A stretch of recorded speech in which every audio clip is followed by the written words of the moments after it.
J'ai entendu mon prénom chuchoter, j'ai sursauté. Et oui, je suis chez toi, derrière toi, dans le creux de ton oreille. Non. Allez, hop. J'ai l'impression que ce bureau est de plus en plus petit. C'est pas possible, mais c'est une impression. Voilà. Bon, comment allez-vous? Est-ce que vous avez passé une bonne journée? Moi non. T'inquiète, je suis là. Je suis sorti. Et bonne nouvelle, je suis en week-end, voilà, donc je suis content. Malgré la journée qui était, ma foi, très bof. C'est la vie.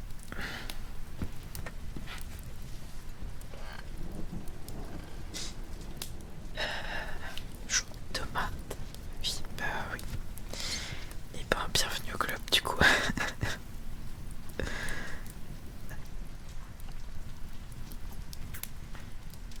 Je regarde vite fait ce qu'on va lire aujourd'hui. En vrai, ça va, c'est cool. Je suis content d'avoir lu un chapitre en plus la dernière fois parce que du coup, on a passé un peu les mauvais moments. On a passé un peu assez triste et on va se concentrer sur la suite de l'histoire qu'il faut mettre en place. Donc, ça va être plus sympathique. J'espère. J'espère qu'ils vont pas encore nous faire une petite référence à Edwidge, sinon ouais, ça va être dur. Bref, allez, let's go. Chapitre 6. Ah oui, alors je vous ai pas... On va faire un petit résumé quand même. On est chapitre 6. Harry s'est donc échappé de Private Drive pour la dernière fois. Mowgli est mort dans la manœuvre. Edwidge aussi. Et du coup, ils s'en étaient un petit peu à se soupçonner tous les uns les autres. Mais Harry leur a dit qu'il avait confiance en chacun d'eux. Et que du coup, pour lui, il ne pouvait pas y avoir de traître parmi eux. Voilà, c'est à peu près ce qui s'est passé. Et Harry, pour changer, veut partir tout seul de son côté. Voilà, c'était à peu près tout pour le résumé.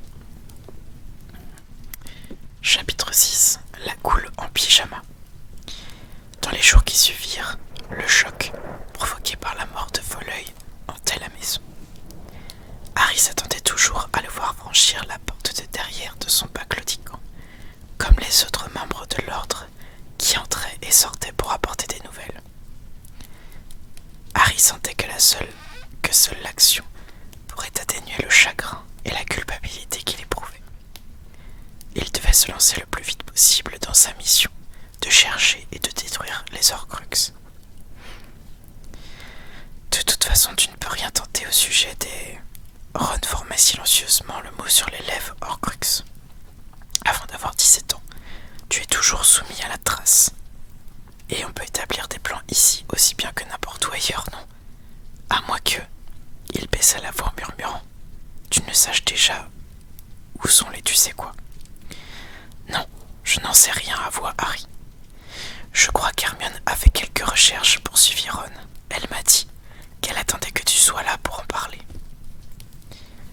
Ils étaient assis à la table du petit déjeuner. Monsieur Weasley et Bill venaient de partir travailler, et Madame Weasley était montée réveiller Hermione et Ginny, tandis que Fleur s'était éloignée d'un pas nonchalant pour aller prendre trappe. La trace sera levée le 31, dit Harry. Ça signifie que je dois rester ici 4 jours seulement. Ensuite je pourrai... 5. Rectifia Ron, d'un ton ferme. Nous devons être là pour le mariage, sinon elles vont nous tuer. Harry comprit que elle désignait Fleur et Madame Weasley. Ça ne fait qu'un jour de plus, ajouta Ron en remarquant le regard frondeur de Harry. Elles ne peuvent pas se rendre compte de l'importance de... Bien sûr que non, l'interrompit Ron. Elles n'en ont pas la moindre idée. Et puisque tu en parles, je voulais te dire un mot à ce propos.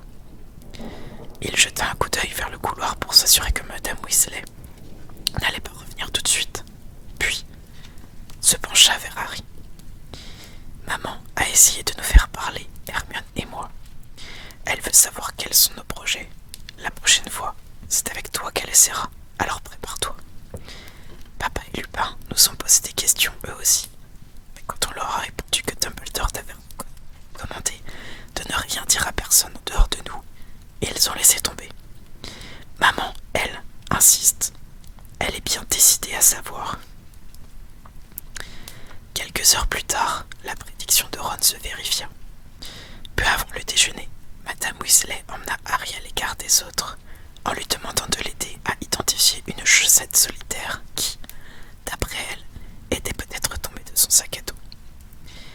Dès qu'elle l'eut isolée dans la minuscule arrière-cuisine, elle se lança.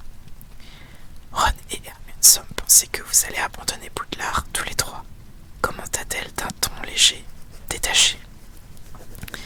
Oui, répondit Harry, en effet c'est vrai. Les soreuses tournaient toutes seules dans un coin, passant entre les rouleaux d'un des maillots de corps de Monsieur Weasley.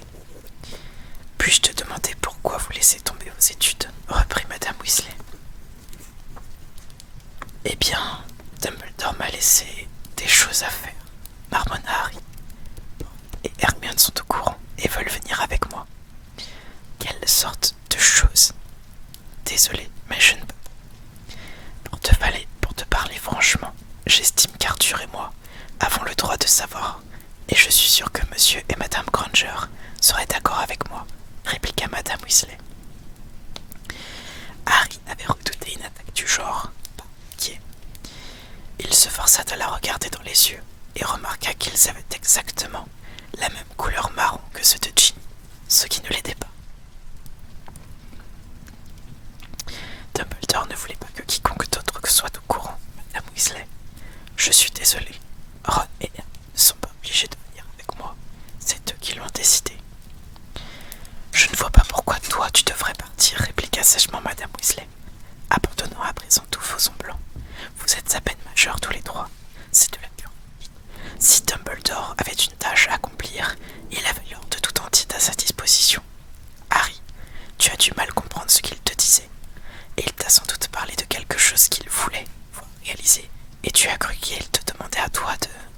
J'ai très bien compris ce qu'il m'a dit, répondit Harry d'un ton catégorique. Il faut que ce soit moi. Il lui rendit la chaussette solitaire qu'il était censé identifier et dont les motifs représentaient des cannes de jonc dorées. Ce n'est pas la mienne. Je ne suis pas supporter du club de Flagmar. Comme... non, bien sûr, dit Madame Weasley, qui avait repris d'un ton détaché avec une soudaineté déconcertante. J'aurais dû m'en douter.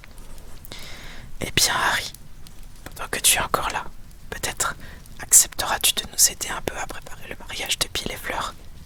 Il y a encore tant de choses à faire.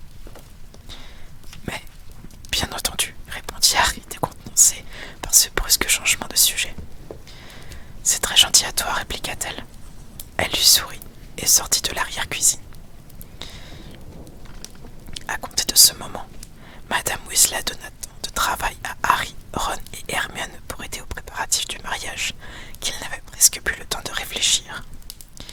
L'explication la plus intelligente qu'on pouvait trouver était que Madame Weasley s'efforçait de détourner leurs pensées de Folleuil et des terrains qu'elles avaient endurés au cours de leur récent voyage. Mais, après 2 jours entiers passés à astiquer les couverts, harmoniser les couleurs des feuilles, des rubans et des fleurs, dégnommer le jardin et à aider Madame Weasley à préparer d'immenses plats de petits fours, Harry la soupçonna d'avoir en tête un motif bien différent. Toutes les tâches qu'elle leur confiait semblaient avoir pour but d'éloigner Ron, Hermione et lui-même les uns des autres. Depuis le premier soir où ils avaient depuis le premier soir où il avait raconté comment Voldemort avait torturé Ollivander, il n'avait plus jamais eu l'occasion de leur parler seul à seul. Je crois que maman s'imagine qu'en vous empêchant d'être ensemble et de faire des projets, elle pourra retarder ton départ, murmura Ginny à Harry le 3e soir, alors qu'il mettait la table pour le dîner. Et qu'est-ce qui va se passer à son avis, marmonna. Elle pense peut-être que quelqu'un d'autre va aller tuer Voldemort pendant qu'elle nous retient ici à la cuisine. Il avait parlé sans réfléchir et Ginny pâlit. C'est donc vrai, murmura-t-elle. C'est ce que tu vas essayer de faire. Non, je disais ça pour rire, dit Harry, tentant de se dérober. Ils se regardèrent dans les yeux. Il y avait plus que de l'effarement dans l'expression de Ginny. Harry se rendit compte brusquement qu'il ne s'était pas trouvé seul avec elle depuis les heures volées dans les recoins secrets de Poudlard. et il était sûr qu'elle aussi se souvenait.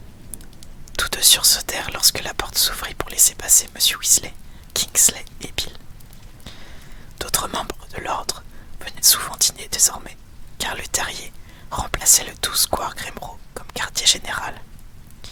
M. Weasley avait expliqué qu'avec la mort de Dumbledore, leur gardien du secret, chacun de ceux à qui il avait révélé l'emplacement du Square Grimmauld était devenu à son tour gardien du secret.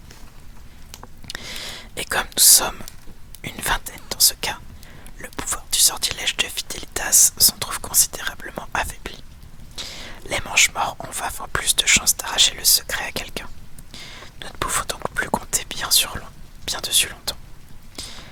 Vous ne croyez pas qu'à l'heure qu'il est, Rogue a déjà donné l'adresse aux Mange-Morts, demanda Harry. Folleuil a jeté 2 ou 3 maléfices contre Rogue au cas où il se retrouverait là-bas. Nous espérons qu'ils seront tous suffisamment puissants pour l'empêcher d'y entrer et lui lier la langue s'il essaye de parler de la maison. Mais pour être sûr, il aurait été déraisonnable de conserver cet endroit comme quartier général, à présent que sa protection est devenue si incertaine. Il y avait tellement de monde dans la cuisine ce soir-là qu'on avait du mal à manœuvrer son couteau et sa fourchette. Harry se retrouva serré contre Ginny, après ce qui s'était passé entre eux avant le dîner. Un long regard muet. Harry aurait préféré qu'elle soit séparée. Il faisait tant d'efforts pour essayer de ne pas lui effleurer le bras qu'il parvenait à peine à couper son bout. Pas de nouvelles pour vous, demanda Bill. Non, rien, répondit celui-ci. Aucune cérémonie funèbre en hommage à Maugret n'avait pu avoir lieu, car Bill et Lupin n'avaient pas réussi à retrouver son corps. Il était difficile de savoir où il était tombé, compte tenu de l'obscurité et de la confusion qui avait régné pendant la bataille. La Gazette du Sorcier n'a pas dit mot de sa mort ou de la recherche de son corps, poursuivit Bill. Mais cela ne signifie pas grand-chose. Il y a beaucoup de sujets qui sont passés sous silence ces temps-ci. Le ministère n'a toujours pas prévu d'audience contre moi, lança Harry à M. Weasley, assis à côté de la table. M. Weasley hocha la tête en signe de dénégation. Pourtant, je n'étais toujours pas majeur quand j'ai utilisé la magie contre les Mange-Morts. Est-ce parce qu'ils savent que je n'avais pas le choix, ou parce qu'ils préfèrent ne pas m'entendre annoncer une nouvelle fois au monde entier que Voldemort m'a attaqué? C'est plutôt la deuxième raison, me semble-t-il. Scrimgeour ne veut pas admettre que tu sais qui est devenu aussi puissant que lui, ni qu'il y a eu une évasion massive à Azkaban. Bien sûr, pourquoi dire la vérité au public? Ironisa Harry. Il serra si fort son couteau que les fines cicatrices toujours présentes sur le dos de sa main droite ressortirent, blanchâtres contre sa peau. Je ne dois pas dire de mensonge. Il n'y a donc personne au ministère qui soit prêt à se dresser contre lui, interrogea Ron avec colère. Bien sûr que si, Ron, mais les gens sont terrifiés, répondit M. Weasley, terrifiés à l'idée d'être les prochains à disparaître, ou de voir leurs enfants attaqués. De terribles rumeurs circulent.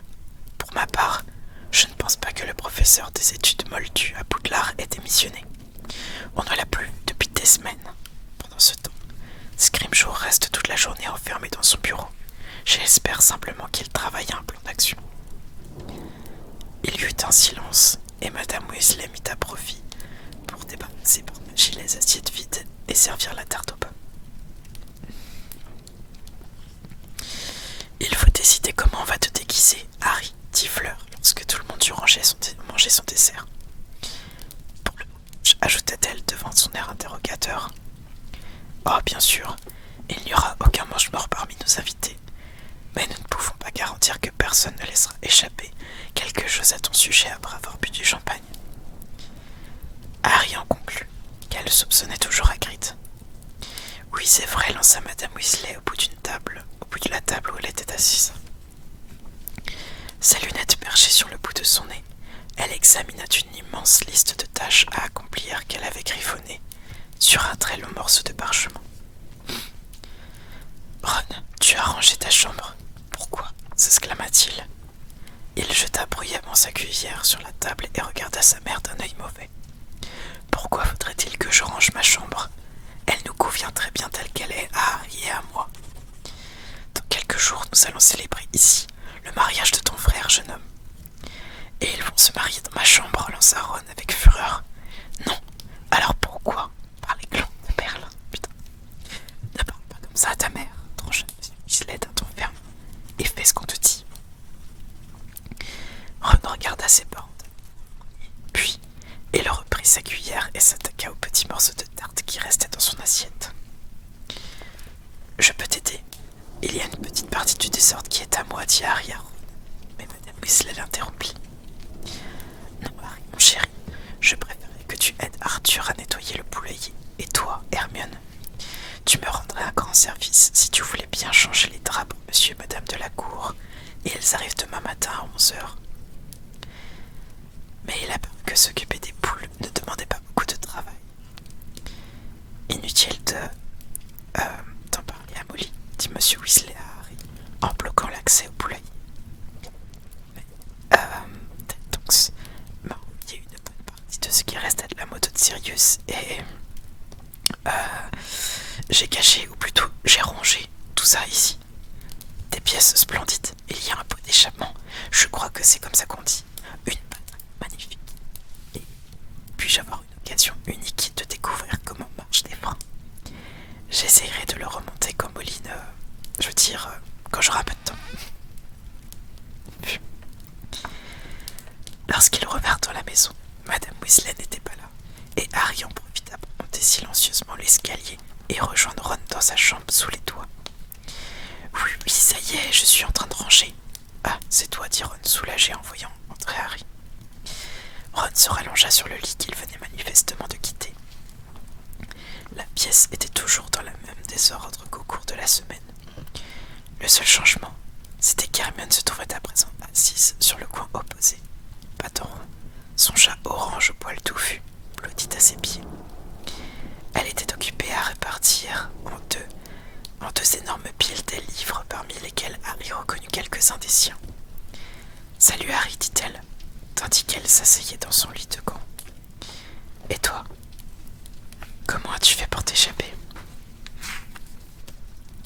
La mère de Ron avait oublié qu'elle m'avait déjà demandé de changer les draps hier, Ginny, répondit Hermione. Elle jeta numérologie et grammaire sur l'un des tas et grandeur et décadence de la magie noire sur l'autre. On parlait de vol, dit Ron. Je pense qu'il a peut-être survécu. Bill a vu le sortilège de mort le frapper, objecta Harry. Oui, mais Bill était attaqué lui aussi. Comment peut-il être sûr de ce qu'il a vu? Même si le sortilège l'a manqué, il est quand même tombé d'une hauteur d'au moins 300 mètres, dit Hermione qui soupesait à présent de sa main, équipe de Quidditch de Grande-Bretagne et d'Irlande. Il a peut-être utilisé le charme du bouclier. Fleur dit que sa baguette lui a sauté des mains, fit remarquer Harry.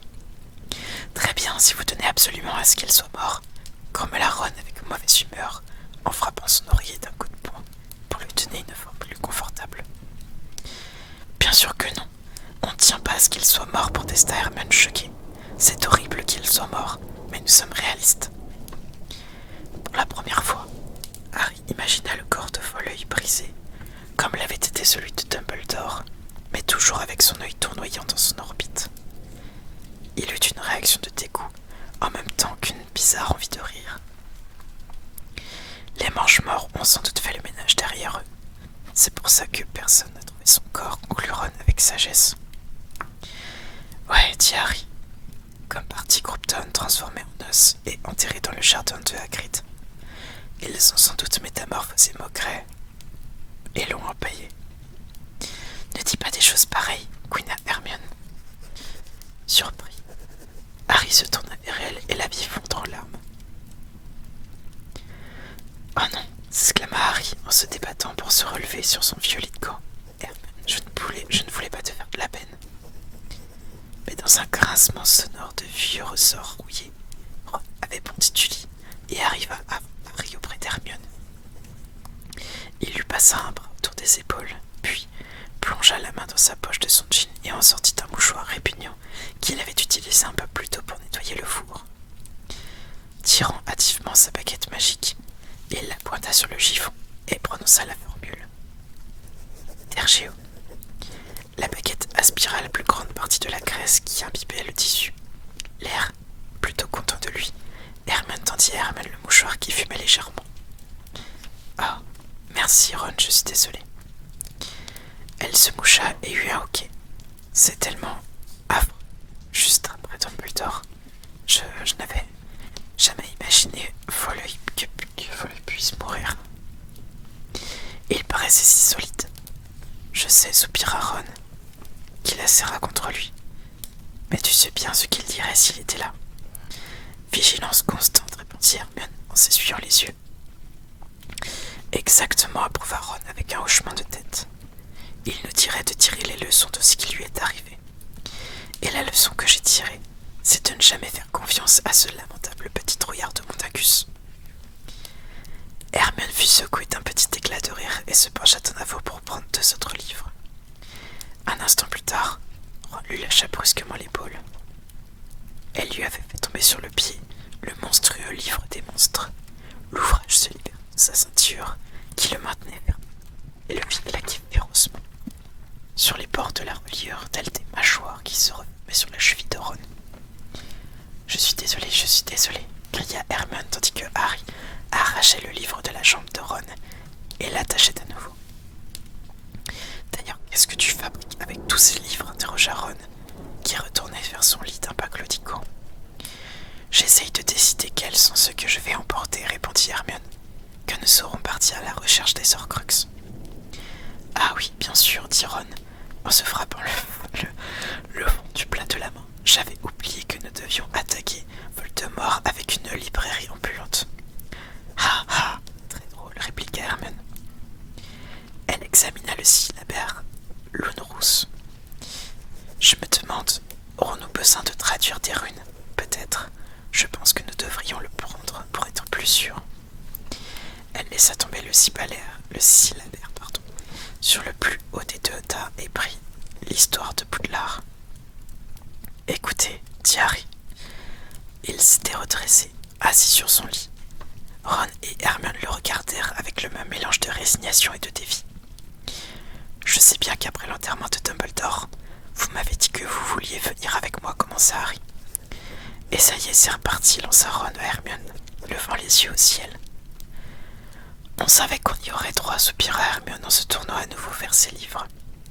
Je pense que je vais prendre l'histoire de Poudlard. Même si nous n'y retournerons pas, je me sentirais pas à mon aise si je ne l'avais pas avec. Écoutez, répéta. Non, Harry, c'est toi qui vas nous écouter, l'interrompit Hermione. On vient avec toi. La décision a été prise il y a des mois, des années en fait. Mais silence, lui conseilla Ron. Vous êtes sûr que vous avez bien réfléchi, insista Harry. Voyons, reprit Hermione, en jetant avec un regard féroce, randonner avec les trolls sur la pile des livres à ne pas emporter. Depuis plusieurs jours, je prépare les bagages pour que nous soyons prêts à partir à tout moment, ce qui a nécessité, je te le signale pour ton information, des manipulations magiques passablement difficiles, sans parler du stock de polynectar préparé par Folleuil que j'ai réussi à détourner sous le nez de la mère de Ron. J'ai aussi modifié les souvenirs de mes parents pour les convaincre qu'ils s'appellent en réalité Wendell et Monica Winklings et que leur grande ambition dans la vie est d'aller s'installer en Australie, ce qu'ils ont fait à l'heure qu'il est. Tout cela pour rendre la tâche de Voldemort plus difficile s'il veut les retrouver et les interroger à mon sujet. Au tien, car malheureusement je leur ai raconté pas mal de choses sur toi. En admettant que je survive à la chasse aux Horcruxes, j'irai rejoindre papa et maman pour lever le sortilège. Sinon, je crois que j'ai utilisé un charme suffisamment puissant pour qu'ils puissent vivre heureux et en toute sécurité. Wendell et Monica ne savent pas qu'ils ont une fille, tu comprends?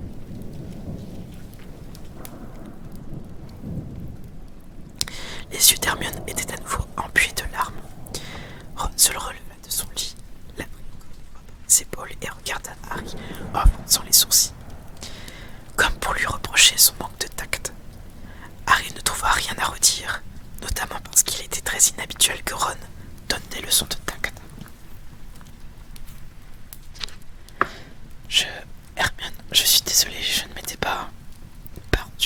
Ron et moi savions parfaitement ce que nous risquons en t'accompagnant.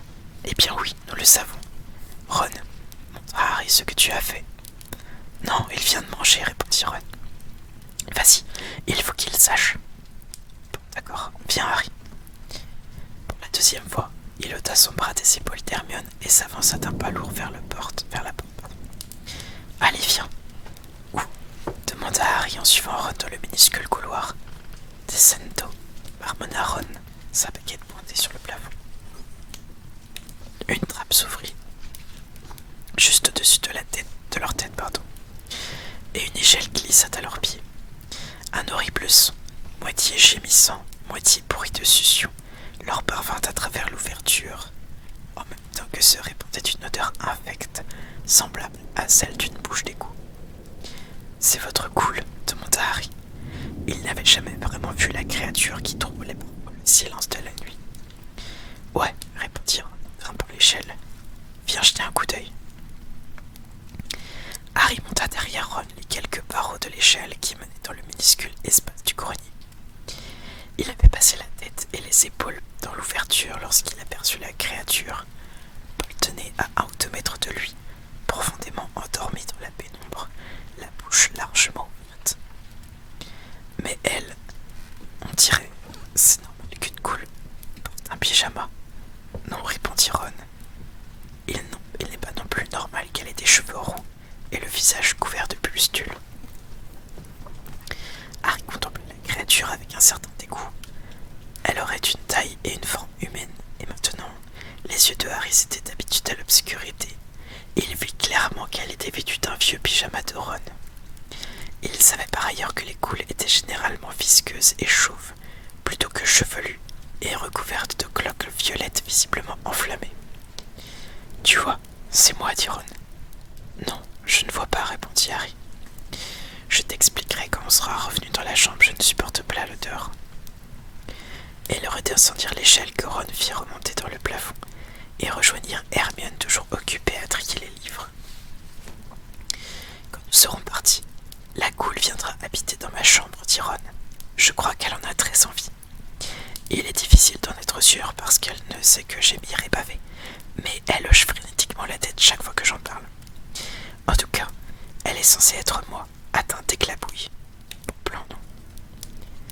Harry ne put qu'afficher sa perplexité. Très bon plan, insista Ron, manifestement contrarié que Harry n'ait pas saisi la brillante intelligence du stratagème.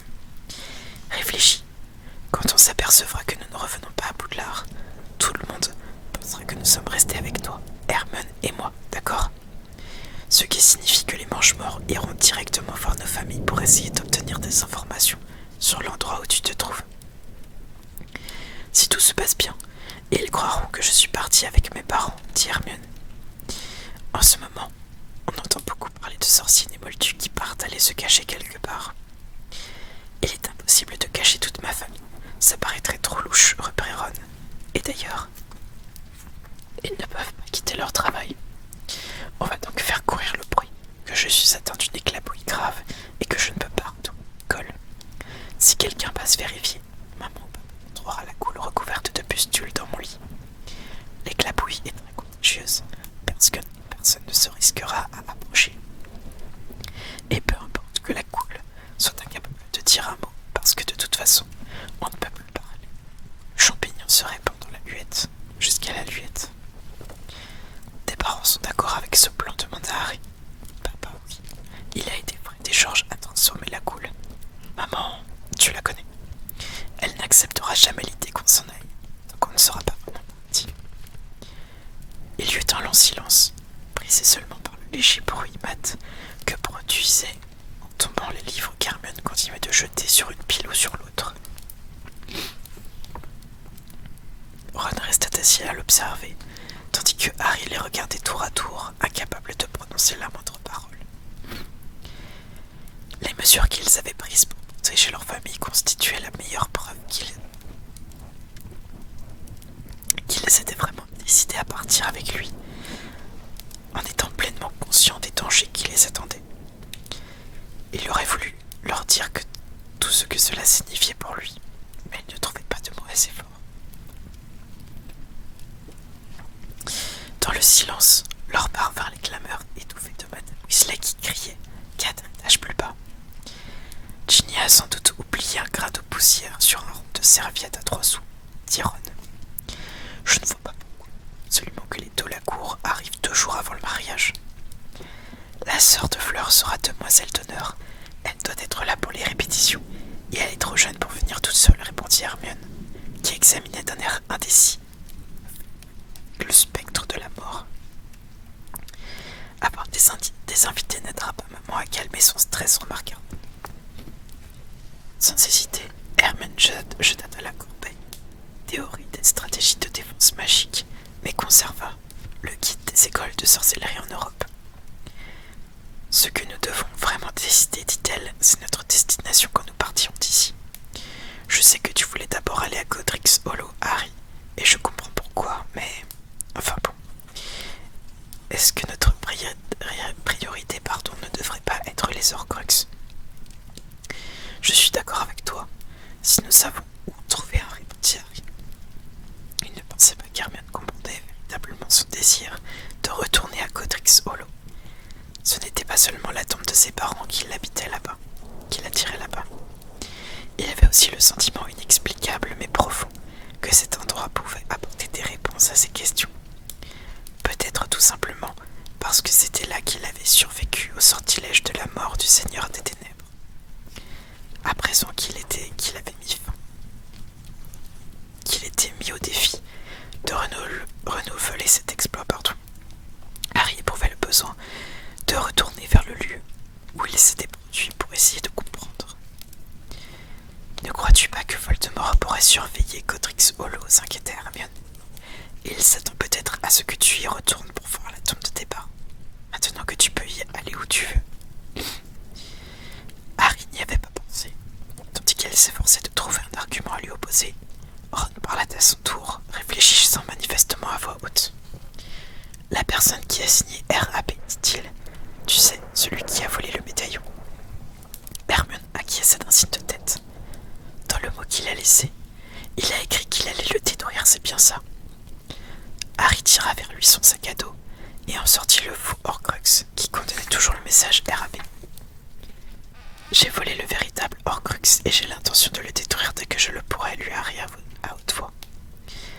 Et s'il avait vraiment réussi à le détruire, demanda Ron. Il ou elle, précisa Hermione. Peu importe, dit Ron. Ça en ferait un de moins pour nous. Oui, mais il faudra quand même que nous tentions de retrouver le vrai médaillon, non? Objecta Hermione, pour savoir si oui ou non il a été détruit. Et une fois qu'on aura mis la main dessus, on s'y prend comment pour détruire un Horcrux? Justement, répondit Hermione, j'ai fait des recherches à ce sujet. Comment ça? S'étonna Harry. Je croyais qu'il n'avait pas de livre sur les Horcruxes à la bibliothèque. En effet, il n'y en a pas, se mit Hermione dont les joues revinrent aussi. Dumbledore les a tous enlevés, mais il ne les a pas détruits.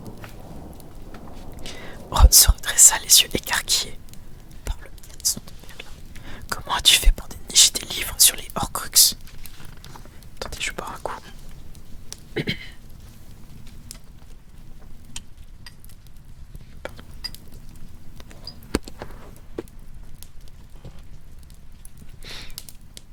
C'est pas un bon plan du tout.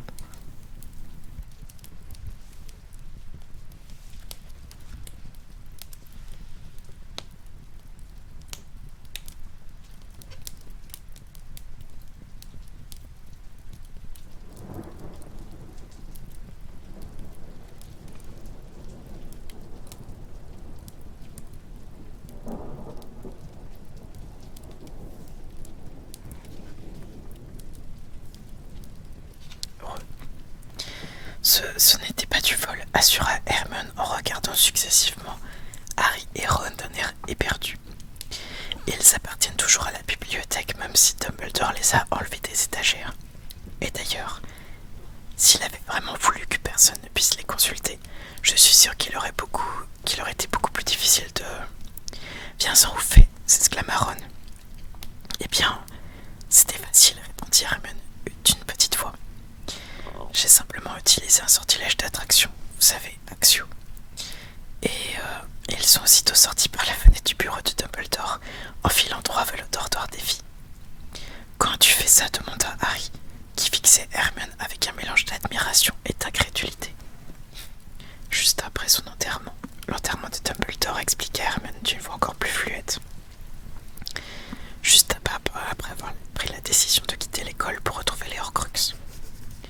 Quand je suis remontée chercher mes affaires, j'ai pensé que plus on en saurait sur ce sujet, mieux ça vaudrait. J'étais seule là-haut, alors j'ai essayé, et ça a marché. Les livres se sont engouffrés par la fenêtre ouverte, et je les ai mis dans ma valise. Elle déglutit, puis ajouta d'un air suppliant. Je suis sûre que Dumbledore ne m'en aurait pas voulu. Ce n'est pas comme si nous voulions nous en servir pour fabriquer des Horcruxes, non? Est-ce qu'on s'est plaint de quelque chose? Répliqua Ron. Où sont ces livres? Hermione fouilla quelques instants, puis retira de la pile un gros volume à la reliure de cuivre noir usé. L'air un peu dégoûté, elle le manipula avec précaution, comme s'il s'agissait d'une créature morte récemment. Voici celui qui donne des instructions explicites sur la façon de créer un Horcrux. Secrets les plus sombres des forces du mal. C'est un livre abominable, rempli de magie maléfique. Je me demande quand Dumbledore l'a retiré de la bibliothèque. Si elle ne l'a pas fait avant d'être directeur, je suis prête à parier que Voldemort y a trouvé tous les renseignements dont il avait besoin. Dans ce cas, pourquoi aurait-il demandé à Slughorn comment fabriquer un Horcrux s'il avait déjà lu tout ça? Interrogea Ron. Il a seulement demandé à Slughorn comment ça se passerait si on séparait son avancée de partie, répondit Harry. Dumbledore était certain que Jeu du sort savait déjà comment faire un Horcrux lorsqu'il a posé la question à Slughorn. Je crois que tu as raison, Hermione. Il aurait très bien pu tirer ces informations de ce livre. Plus j'avançais dans ma lecture, reprit Hermione, plus je trouvais cela horrible. Et moi j'arrive à croire qu'on est véritablement créé de 6. Le livre explique que lorsqu'on arrache une partie, l'âme devient très instable, même quand on ne fabrique qu'un seul Horcrux. Harry se souvient que Dumbledore avait dit de Voldemort qu'il était allé au-delà des limites de ce qu'on appelle habituellement le royaume du mal. Il n'y a pas moyen de reconstituer son âme en rassemblant les morceaux, demanda Ron. Si, répondit Hermione avec un pâle sourire. Mais ce serait atrocement douloureux. Pourquoi? Comment on y parvient? Interrogea Harry. Répondit Hermione. Il faut ressentir profondément le mal qu'on a fait. Et il y a un détail annexe. La douleur éprouvée est telle qu'elle peut te détruire. J'imagine mal Voldemort dans l'expérience, et vous? Moi aussi, dit Ron, avant que Harry ait pu parler. Mais est-ce qu'on vous explique comment détruire les Horcruxes dans ce livre? Oui, déclara Hermione, qui tournait à présent les pages fragiles de l'ouvrage, comme si elle examinait des entrailles en décomposition. Les sorciers sont avertis qu'ils doivent les entourer d'enchantements très puissants. D'après ce que j'ai lu, ce que Harry a fait au journal de Jeu du sort est un des rares moyens efficaces d'anéantir un Horcrux. Quoi? Tu veux dire le transpercer avec un crochet de basilic? S'étonna Harry. Quelle chance! On a justement tout un stock de crochets de basilic à notre disposition, lança Ron. Je me demandais comment on allait les utiliser. Il n'est pas nécessaire que ce soit un crochet de basilic, reprit Hermione d'un ton patient. Il faut quelque chose de tellement destructeur que l'Horcrux ne puisse pas se réparer de lui-même. Le venin de basilic n'a qu'un seul antidote qui est extrêmement rare. Les larmes de phénix, acheva Harry avec un hochement de tête. Exactement, approuva Hermione. L'ennui, c'est qu'il existe très peu de substances antidestructrices que le venin de basilic, et elles sont toutes très dangereuses à transporter. Mais il faudrait bien que nous trouvions une solution, car briser, frapper, écraser un Horcrux n'a aucun effet. On doit l'endommager au point qu'aucune magie ne puisse le réparer. Mais même si nous détruisons la chose dans laquelle il vit, pourquoi le fragment d'âme ne pourrait-il pas aller s'abriter dans un autre objet, dit Ron? Parce qu'un Horcrux est l'exact opposé d'un être humain. Devant l'air décontenancé de Harry et de Ron, Hermione se hâta de poursuivre. Si je prenais brusquement une épée et que je te la passe au travers du corps, Ron, Je n'infligerai aucun dommage à ton âme. Ce qui serait pour moi une grande consolation, assura Ron. Harry éclata de rire.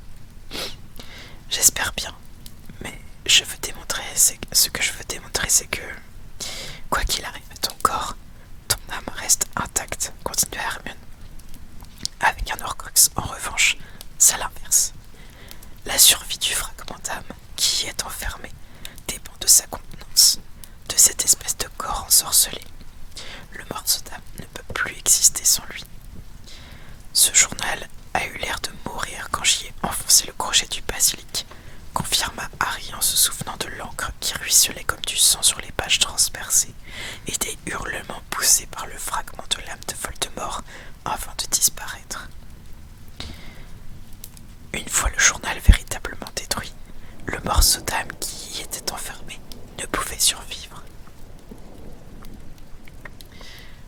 Toi, Ginny a essayé de se débarrasser du journal en le jetant dans les toilettes, mais il est réapparu comme neuf. A-t-on un peu coupa Ron les sourcils froncés. Le morceau d'âme contenu dans ce journal avait pourtant possédé Ginny, n'est-ce pas? Comment cela a-t-il pu arriver?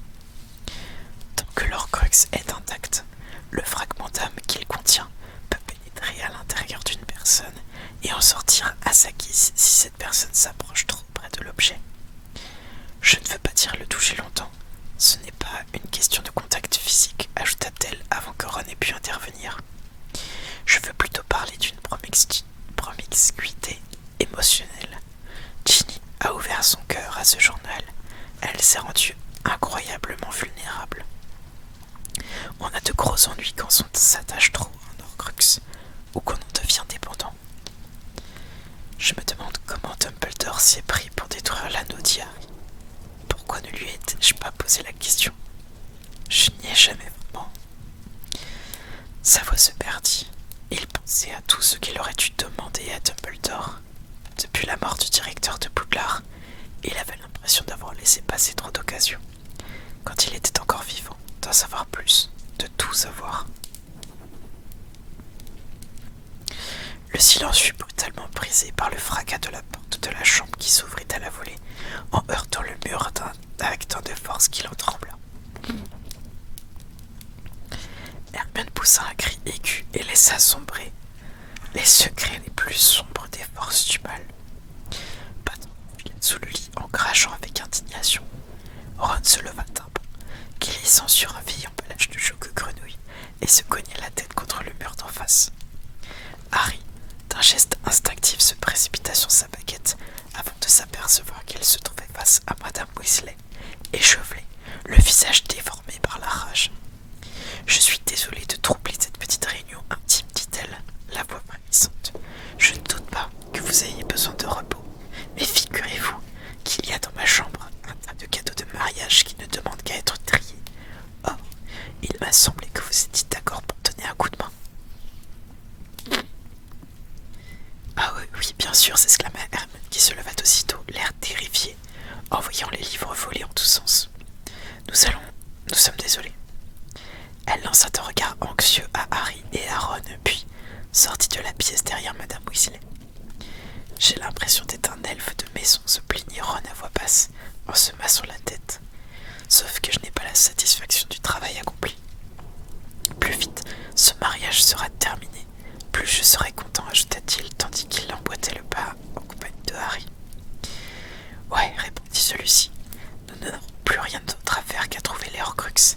Ça ressemblera à des vacances. » Ron se mit à rire, mais lorsqu'il vit l'énorme tas de cadeaux qui les attendait dans la chambre de Madame Weasley, son rire s'étrangla soudain dans sa gorge. Les de la cour arrivèrent le lendemain matin, à 11 heures. Harry, Ron, Hermione et Ginny éprouvaient une franche animosité à l'égard de la famille de Fleur. Et ce fut avec mauvaise grâce que Ron remonta dans sa chambre pour mettre des chaussettes identiques et que Harry s'efforça d'aplatir ses cheveux en bataille. Lorsque Madame Weasley estima qu'ils étaient suffisamment présentables, ils se rassemblèrent dans la cour ensoleillée, à l'arrière de la maison, pour y attendre les invités. Harry n'avait jamais vu l'endroit aussi impeccable. Le chaudron rouillé et les vieilles bottes qui encombraient habituellement les marches avaient disparu, remplacées par deux nouvelles plantes à pipaillons qui se dressaient dans de grands pots disposés de chaque côté de la porte. Bien qu'il n'y eût aucune prise, les feuilles se balançaient paresseusement dans un élégant mouvement d'ondulation. Les poulets avaient été enfermés, la cour balayée, et la végétation du jardin continuait soigneusement taillée, élaguée, remodelée dans son ensemble. Mais Harry, qui la préférait dense et touffue, trouvait le jardin un peu triste quand on n'y voyait pas gambader les habituels hordes de gnomes. Il n'aurait su dire combien de sortilèges de protection avaient été déployés autour du terrier, à la fois par l'ordre et par l'amnistie. Tout ce qu'il savait, c'était qu'on ne pouvait plus y entrer ou en sortir directement par des moyens magiques. Aussi, M. Weasley était allé attendre les de la cour au sommet d'une colline voisine où ils devaient arriver par peu trop loin. Leur approche fut signalée par un rire étrangement aigu qui se révéla être celui de M. Weasley. Quelques instants plus tard, il apparut à la porte, chargé de bagages et montrant le chemin à une très belle femme blonde, vêtue d'une longue robe verte foncée qui ne pouvait être que la mère de Fleur. « Maman !» s'écria Fleur en se précipitant pour la serrer dans ses bras. « Papa !» Monsieur de la Cour était loin d'avoir le charme de son épouse. Il avait une tête de moins qu'elle, une silhouette très enveloppée et une barbichette noire et pointue, mais il semblait de bonne nature. Chaussé de bottes à talons hauts, il avança d'un pas bondissant vers Madame Weasley et l'embrassa 2 fois sur chaque joue, la laissant dans un état de grande confusion. « Il ne fallait pas vous donner tant de mal, déclara-t-il d'une voix grave. Fleur nous a expliqué que vous avez eu un gros travail, beaucoup de hard work, quoi, comme on dit chez vous. » Ah oui, hard, oh putain, oui, oh la vache, excusez-moi. Mais en gros, il est hard work. C'est écrit A-R-D-O-U-E-U-R-K. J'avais pas du tout la rêve en fait. Ok.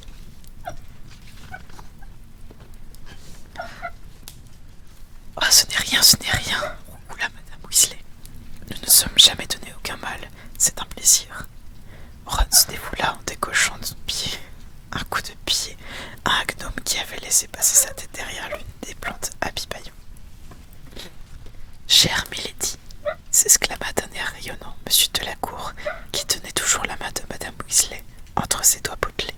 « Croyez bien que l'union de nos 2 familles qui s'avancent à grands pas sera pour nous un honneur considérable. Pensez que je vous présente mon épouse. Permettez, que je vous présente mon épouse, Apolline. » Madame de la Cour s'approcha avec grâce et se pencha vers Madame Weasley pour l'embrasser à son tour. « Enchantée, dit-elle. Votre mari nous a conté des histoires d'une exquise drôlerie. » Monsieur Weasley eut un petit rire nerveux. Madame Weasley lui lança un regard qui le fit taire aussitôt, et le visage de Monsieur Weasley prit l'expression de quelqu'un qui rendait visite à un ami proche sur son lit de mort. « Bien entendu, vous connaissez déjà Gabrielle, ma fille cadette, poursuivit Monsieur de la Cour. Gabrielle ressemblait à Fleur en miniature. Elle avait 11 ans et une longue chevelure d'un blond pur argenté qui lui tombait jusqu'à la taille. Elle adressa à Madame Weasley un sourire éclatant et la serra dans ses bras, puis lança à Harry un regard de braise en battant des cils. Ginny s'éclaircit bruyamment la gorge. « Eh bien, venez, entrez, dit Madame Weasley d'un ton joyeux. » Et elle emmena les de la Cour à l'intérieur de la maison, à grand renfort de « Allez-y, s'il vous plaît, après vous, je vous en prie, je n'en ferai rien. » Les de la Cour se réveillaient des hôtes plaisants et serviables. Ils étaient contents de tout, ravis d'aider aux préparatifs du mariage. Monsieur de la Cour qualifiait tout ce qu'on lui montrait de « charming », comme on dit chez vous. Depuis le plan de table jusqu'aux chaussures de demoiselle d'honneur. Madame de la Cour était une virtuose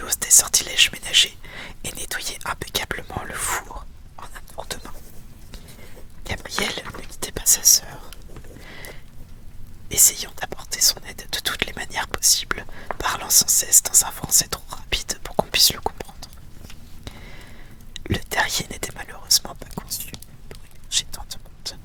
Monsieur et madame Weasley dormaient à présent dans le salon, après avoir insisté pour que monsieur et madame de la cour occupent leur chambre en faisant taire un grand cri les protestations. Gabrielle dormait avec Fleur dans l'ancienne chambre de Percy et Bill. Et Bill, partageait la sienne avec Charlie, son garçon d'honneur, lorsque celui-ci arriverait de Roumanie. Harry, Ron et Hermione n'avaient pratiquement plus d'occasion de se retrouver ensemble pour établir leur plan, et en désespoir de cause, ils se portaient volontiers pour aller nourrir les poulets, dans le seul but d'échapper à la maison surpeuplée. Elle ne veut toujours pas nous laisser seuls, gronda Ron lorsque leur deuxième tentative de réunion dans la cour fut contrariée par l'apparition de madame Weasley, un grand panier de lessive sous le bras. « Ah, très bien, vous avez donné à manger aux poulets, lança-t-elle en venant vers eux. On ferait bien de les enfermer de nouveau avant l'arrivée des ouvriers demain. Ils doivent monter le chapiteau, expliqua-t-elle. Madame Weasley s'arrêta pour s'appuyer contre le mur du poulailler. Elle paraissait épuisée. Les chapiteaux magiques, mille amants. Mais c'est quoi ce nom de merde pour des fiançages, un mariage? Ce sont les meilleurs. Bill va les escorter. Tu ferais bien de rester à l'intérieur pendant qu'ils seront là, Harry. Je dois dire que ça complique un peu les choses d'organiser un mariage avec tous ces sortilèges de protection autour de nous. Je suis désolé, dit humblement Harry. Allons, ne sois pas stupide, mon chéri, répliqua madame Weasley. Je ne voulais pas dire. Tu sais bien que ta sécurité passe avant tout. Au fait, Harry, je voulais te demander comment tu voulais fêter ton anniversaire. Le jour de tes 17 ans, c'est important. Je voudrais quelque chose de tranquille, dit précipitamment Harry, en songeant à l'effort supplémentaire qui en résulterait pour eux tous. Sincèrement, madame Weasley, un simple dîner serait parfait. C'est la veille du mariage. Très bien. Si tu es sûr que cela te convient, je pourrais peut-être inviter Remus et Tonks. Qu'en penses-tu? Et Hagrid? Ce serait formidable, répondit Harry. Mais s'il vous plaît, ne vous donnez pas trop de mal. Pas du tout, ce serait un plaisir. Elle le regarda le regard pénétrant, puis elle eut un petit sourire triste qui, en se redressant, et s'éloigna. Harry la vit agiter sa baguette près de la corde à linge. Les vêtements humides s'élevèrent aussitôt du panier pour aller se suspendre. Tout seul, et Harry sentit soudain monter en lui comme une vague de remords en pensant à toutes les difficultés, à toutes les souffrances qu'il lui infligeait. Et merci beaucoup pour le nouveau follow, Pédiamique. Dynamique. Comment vas-tu? Installe-toi bien. Je bois un coup vite fait. On a fini le chapitre les loups. Plus qu'un pour ce soir.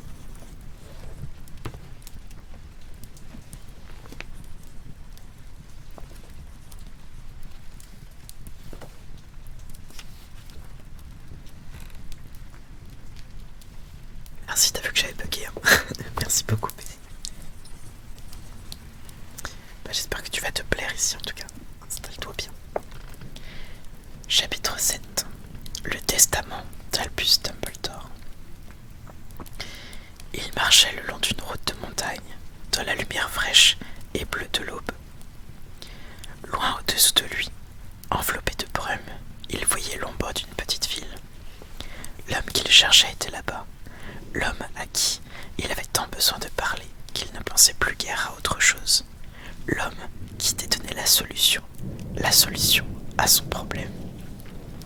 Merci beaucoup. C'est le décor de Noël, ça va bientôt changer.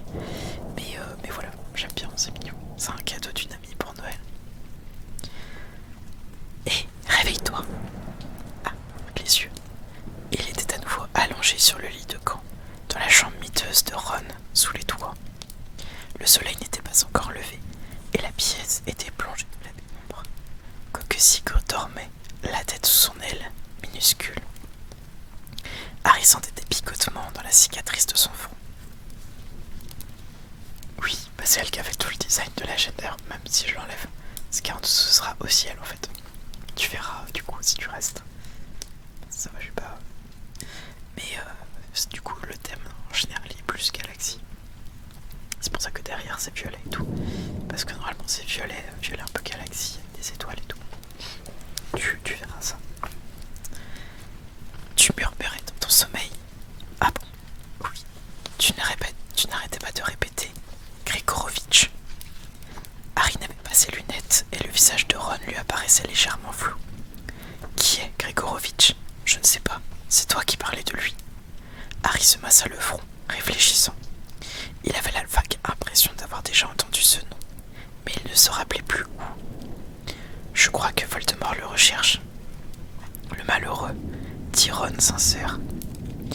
Harry se redressa, frottant toujours sa cicatrice.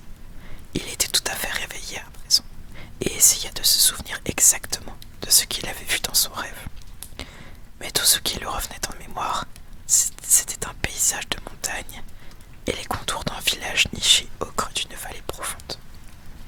Je pense qu'il est à l'étranger. Qui? Grigorovitch? Non, Voldemort. Je pense qu'il est quelque part à l'étranger, à la recherche de Grigorovitch. Ça ne ressemble pas à l'Angleterre. Tu crois que tu voyais à nouveau dans sa tête? Ron semblait préoccupé. S'il te plaît, ne le dis pas à Hermione, lui demanda Harry. D'ailleurs, comment faudrait-elle que je fasse pour ne plus rien voir dans mes rêves? Réfléchissant toujours, il regarda le petit cococigre dans sa cage. Pourquoi le nom de Grigorovitch lui était-il connu? Je crois, dit lentement, qu'il a quelque chose à voir avec le Quidditch. Il y a un lien, mais je n'y arrive pas. Je n'arrive pas à trouver lequel. Le Quidditch, s'étonna Ron. Tu ne penserais pas à Grogovitch, par hasard? Qui? Dragomir Grogovitch, poursuiveur, transféré dans l'équipe des canons de Chudley pour une somme astronomique il y a 2 ans. Détient le record du joueur qui a le plus souvent lâché le soifle dans une saison. Non, répondit Harry. Je ne pensais pas du tout à Grogovitch. Moi aussi, j'essaye de ne pas y penser. En tout cas, joyeux anniversaire. Waouh, c'est vrai, j'avais oublié. J'ai 17 ans. Harry prit sa baguette posée à côté du lit, la pointe sur son bureau, où il y avait ses lunettes, et prononça la formule Actio lunettes. Bien qu'elles ne furent qu'à 30 cm de distance, il éprouva une immense satisfaction à les voir filer vers lui, tout du moins jusqu'à l'instant où il les reçut en plein dans l'œil. Joli, ricana Ron, ravi que la trace soit enfin supprimée. Harry envoya les objets de Ron volés à travers la pièce, réveillant Cococigre qui s'agita frénétiquement dans sa cage. Il tenta aussi de nouer les lacets de ses baskets par la magie. Il fallut plusieurs minutes pour dénouer à la main le nœud qui en résulta. Et, pour le simple plaisir, colora d'un bleu vif les robes oranges que portaient les joueurs des canons de Chudley sur les affiches de Ron. Si j'étais toi, je fermerais ma baguette. Je fermerais ma braguette à la main. Ah oui, putain, excusez-moi, je me fatigue. Si j'étais toi, je fermerais ma braguette à la main, conseilla Ron, qui eut un petit rire moqueur en voyant Harry baisser les yeux pour vérifier. C'est ton cadeau. Ouvre-le ici. Je ne veux pas que ma mère le voie. Un livre, s'étonna Harry, en regardant le paquet rectangulaire. Une petite entorse à la tradition, on dirait. Il ne s'agit pas de n'importe quel livre, dit Ron. C'est de l'or pur. 12 moyens infaillibles de séduire les sorcières. Mais putain. Il explique tout ce qu'on doit savoir sur les filles. Si seulement je l'avais eu l'année dernière, j'aurais su exactement quoi faire pour me débarrasser de Lavande. Et j'aurais su aussi comment m'y prendre avec... Enfin bon. Fred et George m'en ont donné un exemplaire et j'y ai appris beaucoup de choses. Tu vas être surpris. Ce n'est pas juste une question de baguette magique, mais putain. Lorsqu'ils descendirent dans la cuisine, ils trouvèrent une pile de cadeaux sur la table. Bill et Monsieur de la Cour finissaient leur petit déjeuner, tandis que Madame Weasley, debout devant sa poêle à frire, bavardait avec eux. Arthur m'a chargé de te souhaiter un joyeux anniversaire pour tes 17 ans, dit Madame Weasley, en lui adressant un sourire radieux. Il a dû partir tôt pour aller travailler, mais il reviendra à l'heure du dîner. Notre cadeau est le premier de la pile. Harry s'assit, prit le paquet carré qu'il lui avait posé et déchira l'emballage. Il trouva à l'intérieur une montre très semblable à celle que monsieur et madame Weasley avaient donnée à Ron pour ses 17 ans. Elle était en or, avec des étoiles qui tournaient autour d'un cadran. Il est de tradition d'offrir une montre à un sorcier qui atteint sa majorité, expliqua madame Weasley, en l'observant d'un œil anxieux, à côté de sa cuisinière. J'ai bien peur que celle-ci ne soit pas neuve comme l'était celle de Ron. En fait, c'était celle de mon frère Fabian, qui n'était pas très soigneux avec ses affaires. Le dos est un peu bosselé, mais... Le reste de ses paroles se perdit. Harry s'était levé et la serrait contre lui. Il s'efforçait d'exprimer, dans cette étreinte, beaucoup plus de choses qu'il ne pouvait traduire en mots, et peut-être les comprit-elle, puisque lorsqu'il la relâcha, elle lui tapota maladroitement la joue, puis agita sa baguette magique, un peu à l'aveuglette, projetant hors de la poêle plusieurs tranches de lard qui tombèrent sur le sol. Joyeux anniversaire, Harry, lança Hermione qui fit irruption dans la cuisine et ajouta son propre cadeau au sommet de la pile. Ce n'est pas grand-chose, mais j'espère que ça te plaira. Qu'est-ce que tu lui as offert demanda-t-elle à Ron, qui sembla ne pas entendu. Vas-y, ouvre le cadeau d'Hermione, dit-il. Tu m'étonnes. Elle lui avait acheté un nouveau scrotoscope. Les autres paquets contenaient un rasoir enchanté offert par Bill et Fleur. Alors là, vous n'aurez jamais eu la peau aussi douce que quand vous vous serez rasé avec ça, lui assura monsieur de la cour. Mais attention, il faut lui demander clairement ce que vous voulez. Sinon, oulala, vous vous retrouverez avec un peu moins de cheveux que prévu. Et il y avait aussi des chocolats apportés par les de la cour et une énorme boîte des derniers articles en provenance de farce pour sorciers facétieux envoyés par Fred et George. Harry, Ron et Hermione ne restèrent pas longtemps à table, car avec l'arrivée de Madame de la Cour, de Fleur et de Gabriel, il y eut un peu trop de monde dans la cuisine pour qu'ils s'y sentent à l'aise. Je vais les mettre dans ton sac pour toi, dit Hermione d'un ton léger, en prenant les cadeaux des bras de Harry, tandis qu'il remontait tout droit l'escalier. J'ai presque fini les bagages, j'attends simplement que le reste de tes caleçons soit lavé, Ron. Les balbutiements de Ron furent interrompus par le bruit d'une porte qu'on ouvrait au premier étage. Harry, tu veux bien venir un instant? C'était Ginny. Ron s'immobilisa brusquement, mais Hermione le prit par le bras et l'entraîna avec elle en haut des marches. Un peu inquiet, Harry suivit Ginny dans sa chambre. Il n'était encore jamais entré. Elle était petite mais lumineuse. Une grande affiche des Bizarre Sisters ornait l'un des murs et une image de Gwyneth Jones, capitaine de l'équipe exclusivement féminine des Harpies de Holyhead, était accrochée au mur d'en face. Il y avait un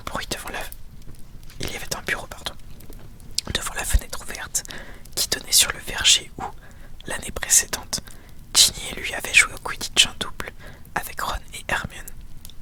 L'endroit était maintenant occupé par un grand chapiteau d'un blanc nacré. L'étendard doré qui flottait à son sommet était au niveau de la fenêtre. Ginny regarda Harry, prit une inspiration et dit « Joyeux anniversaire !»« Ouais, merci. » Elle le fixait sans ciller. Lui, en revanche, avait du mal à soutenir son regard. C'était comme s'il y avait une lueur écarlate devant les yeux. « Joli vœu, dit-il d'une voix faible en montrant à la fenêtre. Elle ne prêta aucune attention à sa remarque, et il ne pouvait pas lui en vouloir. « Je ne savais pas quoi t'offrir, dit-elle. Tu n'es pas obligé de me faire un cadeau. » Cette fois encore, elle ignora sa réponse. « Je ne savais pas ce qui te serait utile.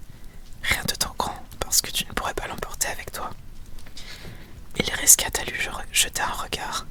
Elle n'avait pas les larmes aux yeux. C'était l'une des nombreuses et merveilleuses choses de Ginny. Elle pleurait rarement. Et merci pour le raid, elle. Comment tu vas? Ça s'est bien passé ton live? Et merveilleuse qualité de Ginny, elle pleurait rarement. Souvent, il se disait que le fait d'avoir 6 frères avait dû l'endurcir. Elle s'avança d'un pas vers lui. J'ai donc eu l'idée de t'offrir quelque chose pour que tu te souviennes de moi, au cas par exemple où tu rencontrerais une félade pendant que tu serais parti faire je ne sais quoi. Nice. Bah nickel, tant mieux.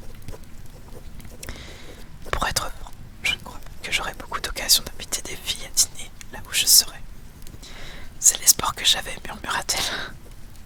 Elle l'embrassa alors, comme jamais elle ne l'avait embrassé auparavant, et Harry lui rendit son baiser, se laissant envahir par une délicieuse sensation d'oubli que jamais le whisky pur n'avait pu lui procurer. La seule réalité qui comptait au monde, c'était Ginny. Il la serrait contre lui, une main au creux de son dos, l'autre caressant le long de ses cheveux, au parfum suave. Derrière eux, la porte s'ouvrit soudain à la volée. Ils sursautèrent, s'écartant l'un de l'autre. « Ah, dit Ron. Désolé. » Non mais putain. Ron. Hermione était juste derrière lui, légèrement essoufflée. Il y eut un silence tendu, puis, d'une petite voix, Ginny lança. « En tout cas, joyeux anniversaire, Harry. » Ron avait les oreilles écarlates. Hermione paraissait mal à l'aise. Harry aurait voulu leur claquer la porte au nez, mais on aurait dit qu'un courant d'air glacé avait pénétré dans la pièce et son moment de félicité avait éclaté comme une bulle de savon. Toutes les raisons qu'il avait de mettre fin à sa liaison avec Ginny, de s'éloigner d'elle le plus possible, étaient revenues sournoisement dans la pièce lorsque Ron avait ouvert la porte, et le bonheur de cet instant d'oubli s'était volatilisé.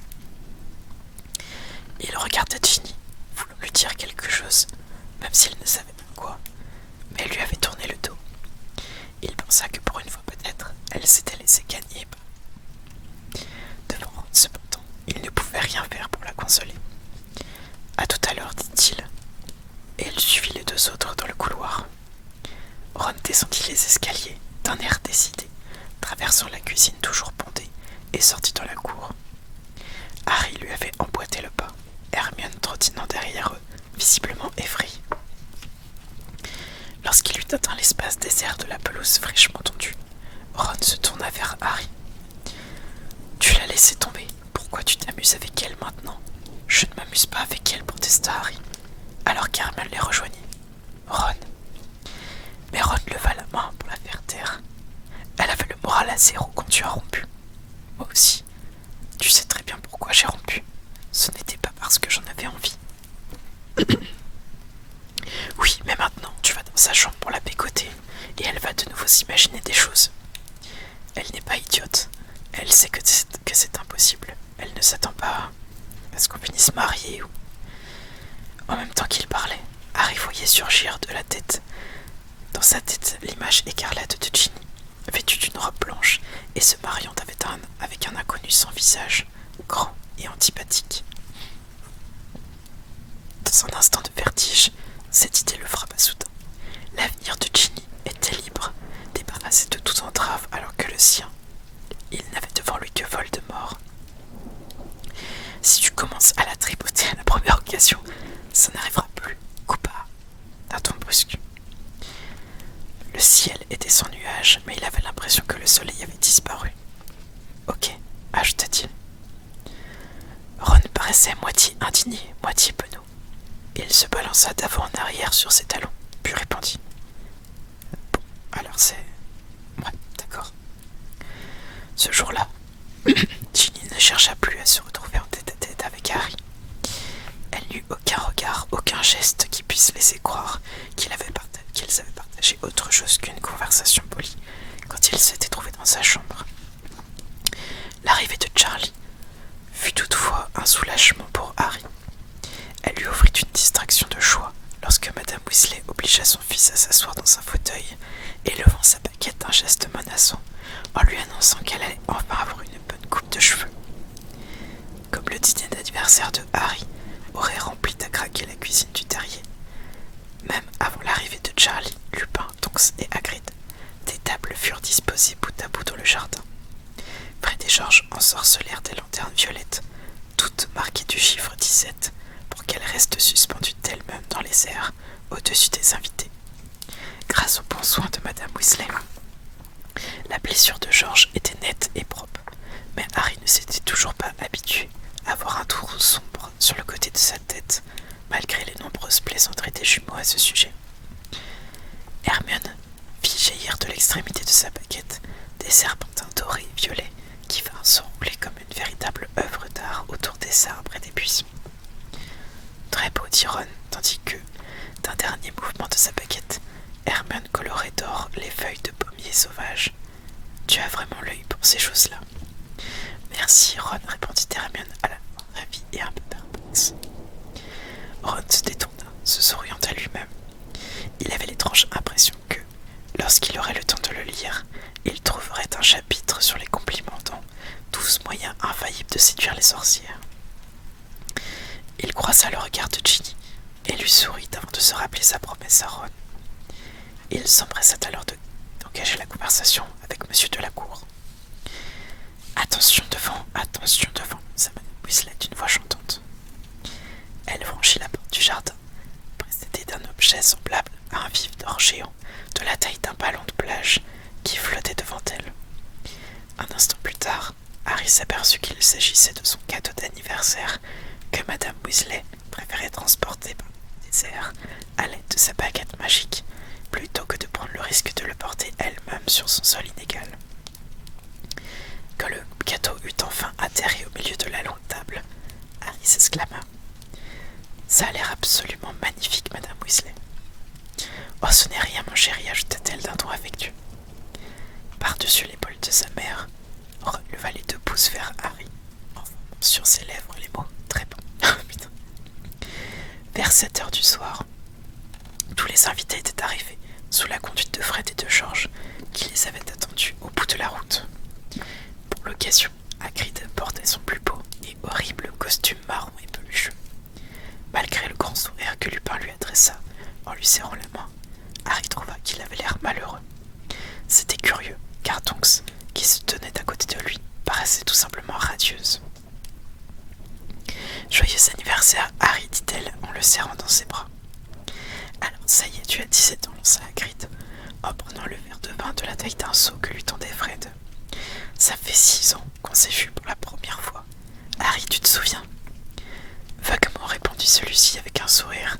« C'était le jour où vous avez défoncé la porte et vous avez fait pousser une queue de cochon à Dudley et vous m'avez annoncé que j'étais un sorcier. »« J'ai oublié les détails, gloussa Hagrid. »« Ça va, Ron, Hermione ?»« Très bien, assura Hermione. Et vous ?»« Oh, pas mal. Beaucoup de travail. On a eu des bébés licornes. Je vous les montrerai quand vous reviendrez. » Harry évita le regard de Ron et d'Hermione pendant que Hagrid fouillait dans sa poche.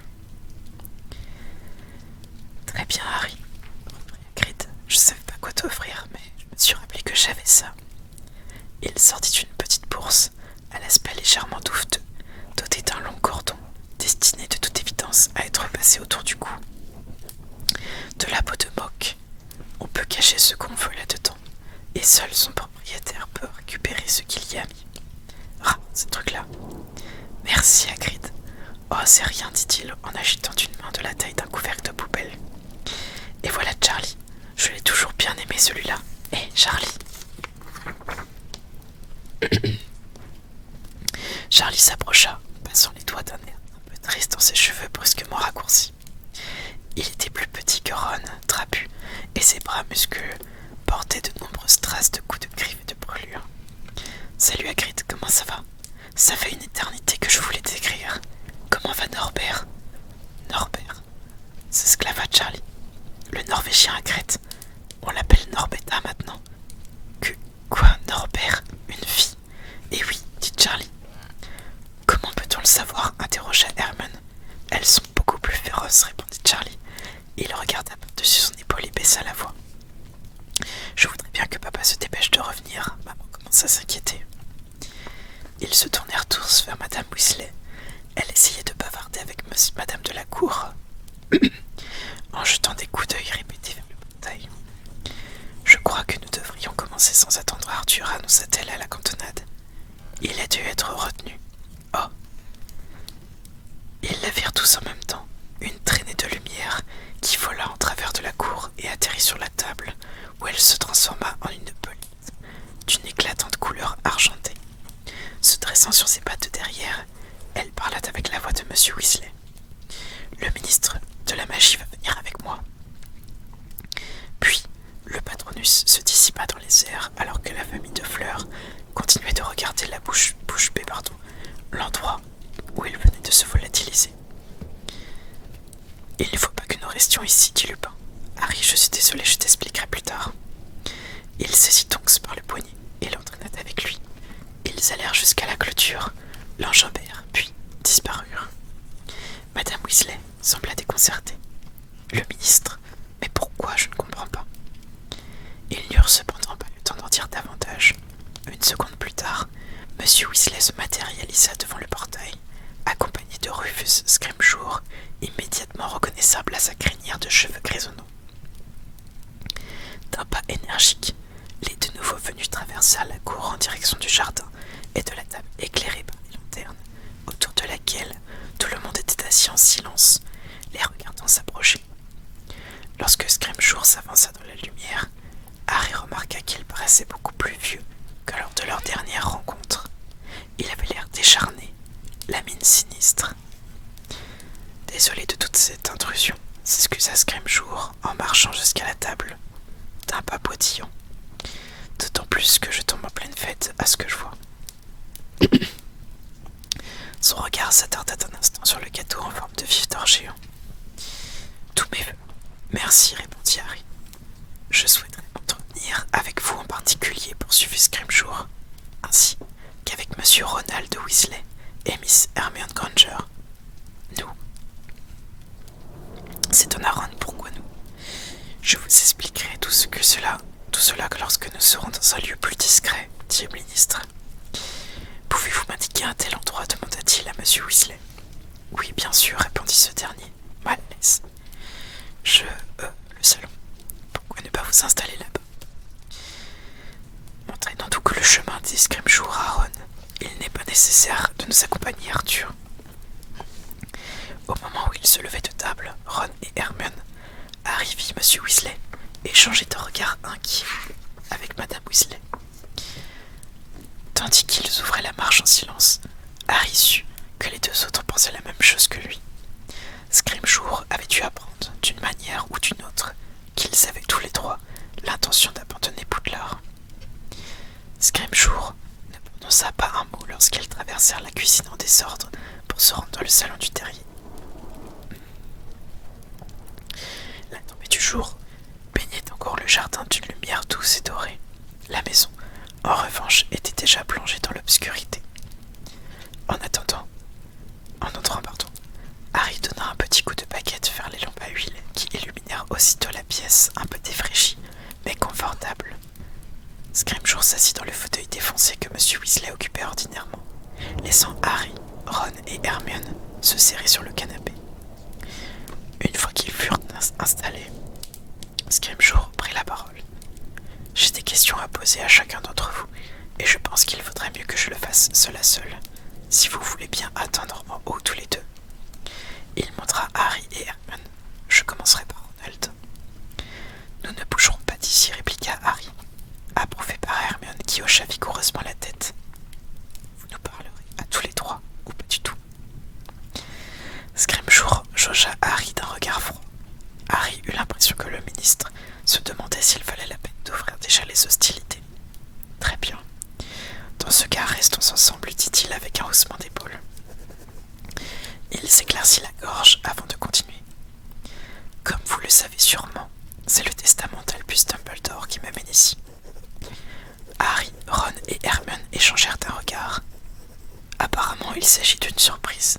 Vous ignorez donc que Dumbledore vous a légué quelque chose. À tous les trois, demanda Ron. À Hermione et à moi aussi. Oui, à tous les trois. Mais Harry l'interrompit. Dumbledore est mort il y a plus d'un mois. Pourquoi faut-il si longtemps pour nous donner cet héritage? C'est évident, non, intervient Hermione avant que Scrimgeour ait pu répondre. Il voulait examiner ce qu'il nous a laissé. Vous n'aviez aucun droit de faire ça, ajouta-t-elle d'une voix qui tremblait légèrement. J'avais tous les droits, répliqua Scrimgeour avec dédain. Le décret de la confiscation légitime donne au ministère le pouvoir de confisquer le contenu d'un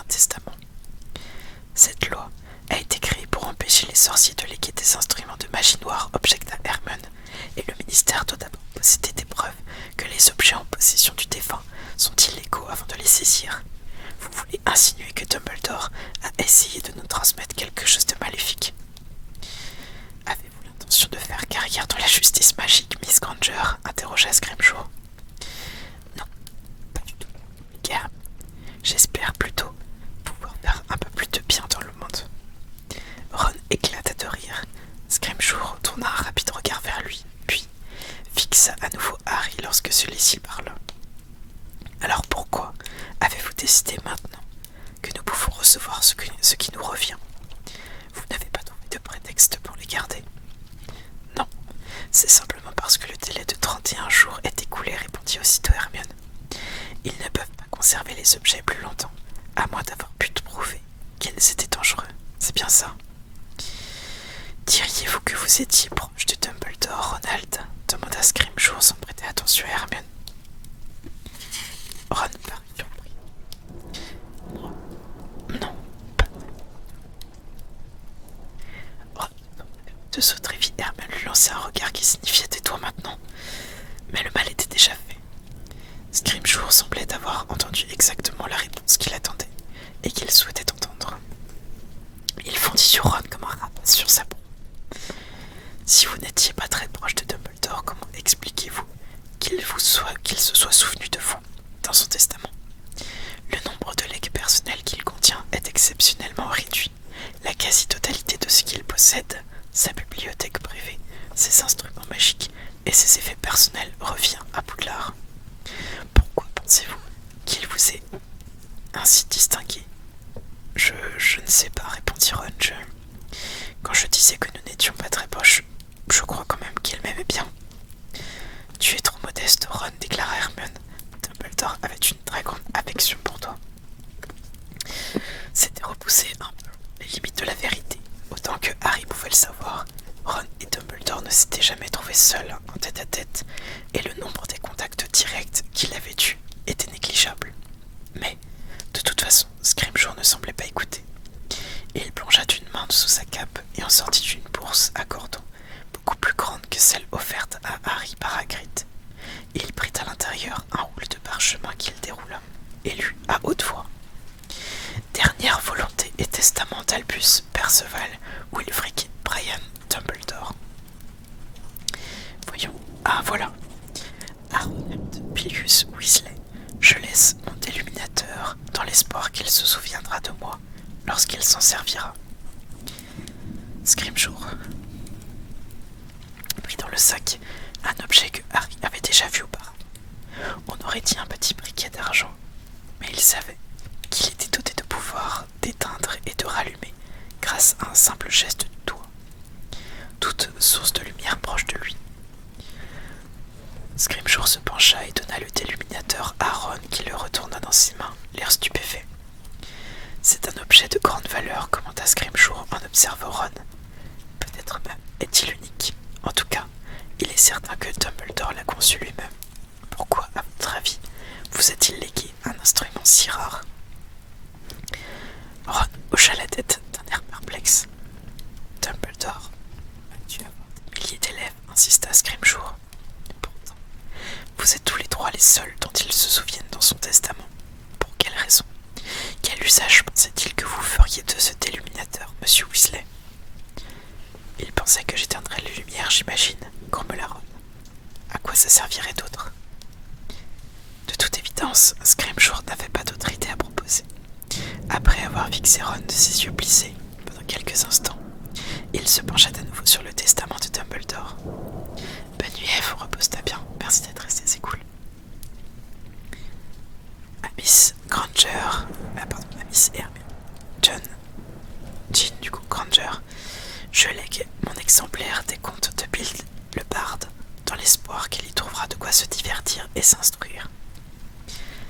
Scrimgeour sortit alors du sac un petit livre qui avait l'air aussi ancien que le volume des secrets les plus sombres des forces du mal, resté dans la jambe du haut. Sa reliure était maculée et se décollait par endroits. Sans un mot, Hermione le prit des mains de Scrimgeour. Elle posa le livre sur ses genoux et le contempla. Harry vit que le titre était écrit en runes. Il n'avait jamais appris à les lire, Tandis qu'il regardait la couverture, il vit une larme s'écraser sur les symboles gravés dans le cuir. Pourquoi pensez-vous que Dumbledore vous ait laissé cet ouvrage, Miss Granger interrogea Scrimgeour. Il savait que j'aimais les livres, répondit Hermione d'une voix sourde, en se taponnant les yeux avec sa manche. Mais pourquoi ce livre en particulier? Je ne sais pas, il a dû penser qu'il me plairait. Avez-vous jamais parlé avec Dumbledore des codes ou d'autres choses à transmettre, des messages secrets? Non, jamais, répondit Hermione, qui continuait de s'essuyer les yeux avec sa manche. Et si en 31 jours le ministère n'a découvert aucun code caché dans ce livre, je doute que j'y arrive moi-même. Elle étouffa un sanglot. Il était si étroitement serré les uns contre les autres que Ron eut du mal à extraire un bras pour le passer autour des épaules d'Hermione. Scrimgeour poursuivit sa lecture du testament. À Harry James Potter. Harry sentit une soudaine excitation lui contracter les entrailles. Je lègue le vif d'or qu'il a attrapé lors de son premier match de Quidditch à Poudlard pour lui rappeler ce que la persévérance et le talent apportent de récompenses et de bienfaits. Lorsque Scrimgeour sortit la minuscule balle d'or de la taille d'une noix, les ailes dont elle était pourvue battirent faiblement, et Harry ne put s'empêcher d'éprouver une profonde déception. Pourquoi Dumbledore vous a-t-il fait don de ce vif d'or demanda Scrimgeour. Aucune idée, répondit Harry. Pour les raisons que vous venez de lire, je suppose. Pour me rappeler ce qu'on peut obtenir quand on pèse qu'il y a décrit. Alors vous pensez qu'il s'agit d'un symbole? J'imagine, dit Harry. Qu'est-ce que vous voulez que ce soit d'autre? C'est moi qui pose les questions, déclara Scrimgeour, en rapprochant un peu son fauteuil du canapé. Au dehors, c'était vraiment le crépuscule. Par les fenêtres, on apercevait les contours du chapiteau qui se dressait comme un fantôme blanc au-dessus de la haie. J'ai remarqué que votre cadeau d'anniversaire avait la forme d'un vif d'or, dit Scrimgeour à Harry. Pour quelle raison? Hermione eut un petit rire moqueur. Ça ne peut certainement pas faire une allusion au fait que Harry est un remarquable attrapeur. Ce serait trop évident, pensa-t-elle. Il doit sûrement y avoir un message secret de Dumbledore caché dans la crème chantilly. Je ne crois pas qu'il y ait quoi que ce soit caché dans la crème, répliqua Scrimgeour. Mais un vif d'or serait certainement une bonne cachette pour dissimuler un petit objet. Vous savez sûrement pourquoi. Harry haussa les épaules. Ce fut Hermione qui répondit. Harry pensa que l'habitude de donner la bonne réponse aux questions était tellement ancrée en elle qu'elle s'était transformée en un besoin irrépressible. Parce que les vifs d'or ont une mémoire tactile, dit-elle. Quoi? S'exclamèrent Harry et Ron d'une même voix. Tous deux avaient toujours considéré comme négligeables les connaissances d'Hermione en matière de Quidditch. Exact, répondit Scrimgeour. Avant d'être lâché, un vif d'or n'est jamais touché à main nue, pas même par le fabricant qui porte toujours des gants. Il est doté d'un enchantement lui permettant d'identifier le premier humain qui pose la main sur lui, au cas où, à sa capture donnerait lieu à contestation. Ce vif d'or, il le souleva devant lui la petite balle dorée, se souviendra de votre toucher, Potter. L'idée m'est venue que Dumbledore, qui possédait des dons magiques prodigieux, quels aient été par ailleurs ses défauts,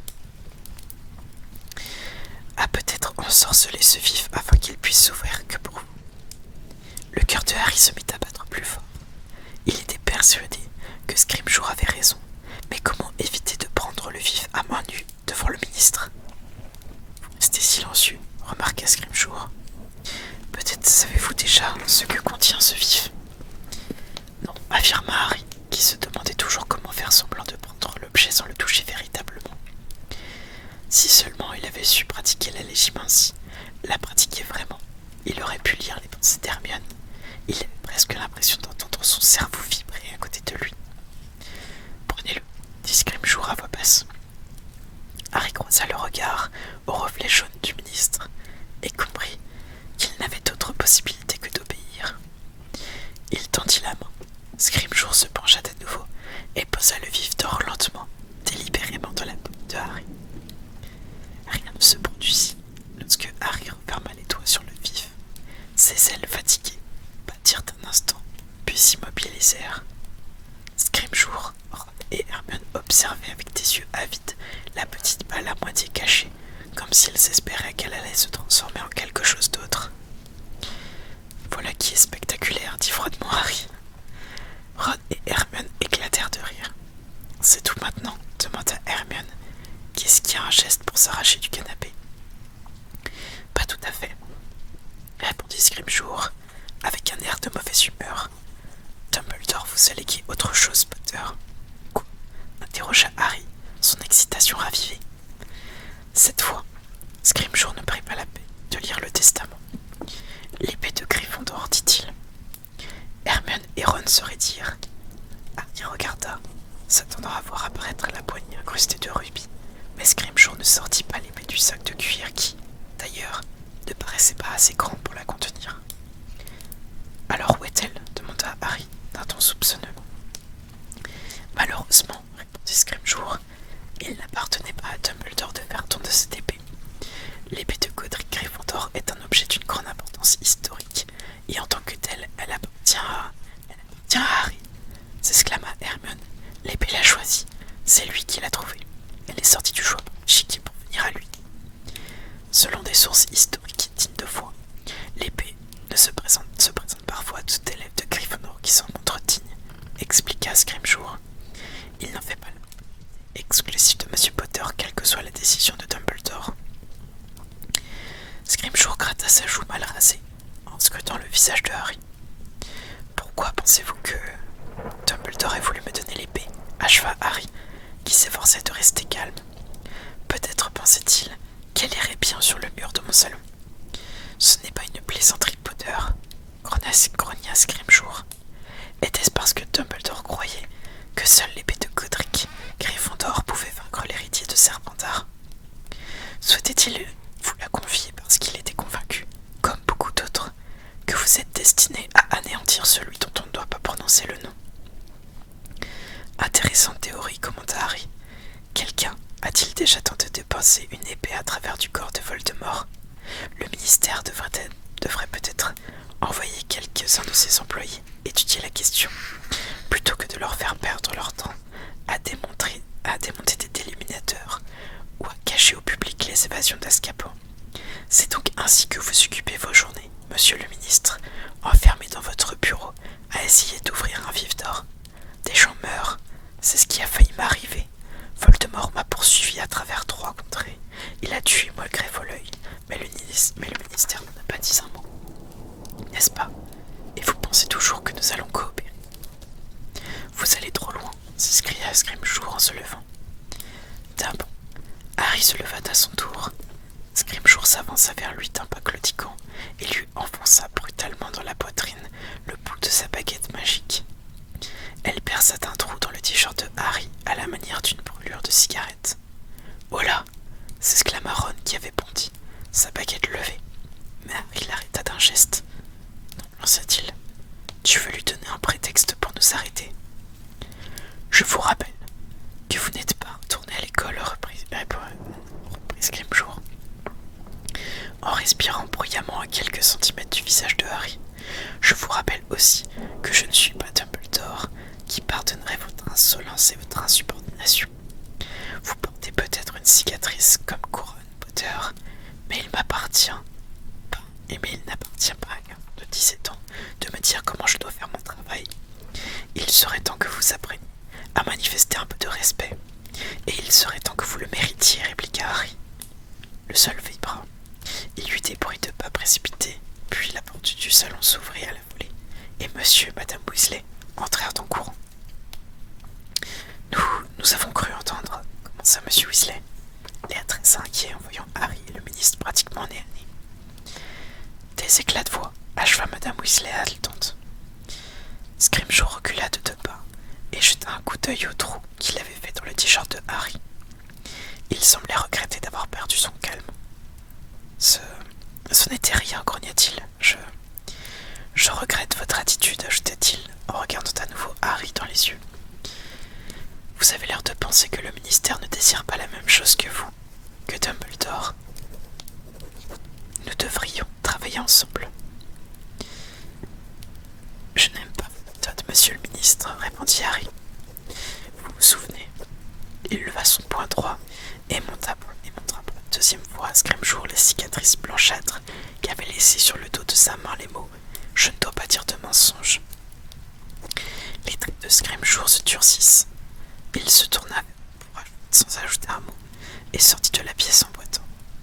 Madame Weasley se hâta derrière lui. Harry l'entendit s'arrêter à la porte. 1 minute plus tard, elle leur cria « Il est parti !» Qu'est-ce qu'il voulait demanda monsieur Weasley. Il regarda tour à tour Harry, Ron et Hermione, tandis que madame Weasley revenait précipitamment dans le salon. « Nous donner l'héritage que Dumbledore nous a laissé, répondit Harry. Ils viennent seulement t'autoriser à sortir du ministère, ce qu'il nous a légué dans son testament. » Dehors, dans le jardin, les 3 objets que Scrimgeour leur avait apportés passèrent de main en main autour des tables. Tout le monde admira à grands cris le déluminateur et les contes de Bill le barde, et déplorant que Scrimgeour ait refusé de donner l'épée de Gryffondor, mais personne ne sut expliquer pourquoi Dumbledore avait légué à Harry un vif d'or. Pendant que monsieur Weasley examinait le déluminateur pour la 3e ou 4e fois, madame Weasley dit à Harry d'une voix timide. « Harry, mon chéri, nous avons tous horriblement faim. Nous ne voulions pas commencer sans toi. Je peux servir à dîner maintenant. » Les invités mangèrent assez vite, et après qu'ils eurent précipitamment chanté en chœur « Joyeux anniversaire » et englouti des barres et des barres de gâteaux, la fête prit fin. Hagrid, qui était invité au mariage le lendemain, mais dont la corpulence lui interdisait de dormir dans le terrier surpeuplé, partit se dresser une tente dans un champ voisin. « Viens nous retrouver là-haut » murmura Harry à Hermione tandis qu'ils aidaient madame Weasley à remettre le jardin dans son état habituel, quand tout le monde sera couché. Lorsqu'ils furent remontés dans la chambre tous les 3, Ron examina le déluminateur et Harry remplit la bourse en peau de moque de Hagrid, non pas avec de l'or, mais avec des objets qui avaient le plus de prix à ses yeux, bien que certains n'aient apparemment aucune valeur. La carte du maraudeur, le fragment du miroir magique de Sirius et le médaillon de RAB. Il serra étroitement les cordons et passa la bourse autour de son cou. Puis, il s'assit en tenant au creux de sa main le vieux vif d'or dont il regardait les ailes s'agiter faiblement. Enfin, Hermione frappa à la porte et entra sur la pointe des pieds. « Assure Diato, murmura-t-elle, sa baguette pointée sur l'escalier. « Je croyais que tu n'approuvais pas ce sortilège, dit Ron. »« Les temps changent, répondit Hermione.